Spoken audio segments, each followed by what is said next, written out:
Bonjour et bienvenue sur BFM Saint-Grégoire. En ce 1er mai, une émission un petit peu particulière, plus sérieuse sans doute.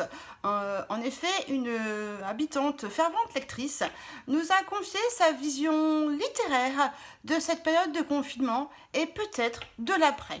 Je vous souhaite un bon visionnage de ce confinement, pas comme les autres, et n'hésitez pas à vous inspirer des titres pour vos futures lectures. Au revoir. D'abord, il y eut l'annonce. L'annonce de ce corps étranger qui se propageait aussi vite que l'âme du mal et aussi insaisissable qu'un Da Vinci Code. Au début, on m'a dit que je n'avais pas la tête de l'emploi. En effet, je ne faisais pas partie des grands-mères.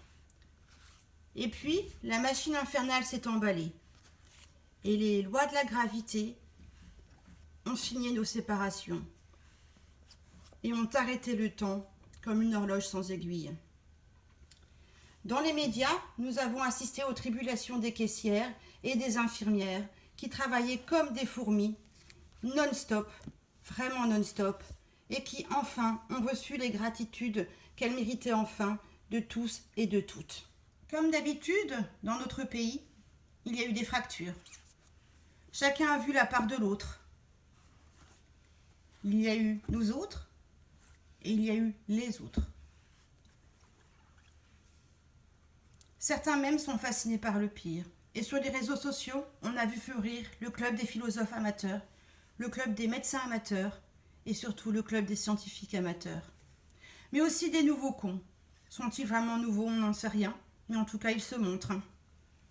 Et bien sûr, il faut compter avec la secte des égoïstes qui ne comprend pas que personne n'est à l'abri de rien. Alors, face à cela, on essaye de rire pour ne pas pleurer. Certains ont mis le mode d'emploi de la bonté en action pour aller vers les plus isolés ou les plus fragiles. D'autres ont vécu une solitude lumineuse. Hélas, certains ont été affamés. Mais enfin, chacun a parlé aux voisins d'à côté. Ça faisait un peu de soleil dans l'eau froide. Et ce voyage, chacun l'a fait près de chez soi. À tous les niveaux en France, ça dit oui ni non. Dans les plus hautes sphères de l'État, à chaque balcon, à chaque fenêtre, sur le trottoir, dans les réseaux sociaux.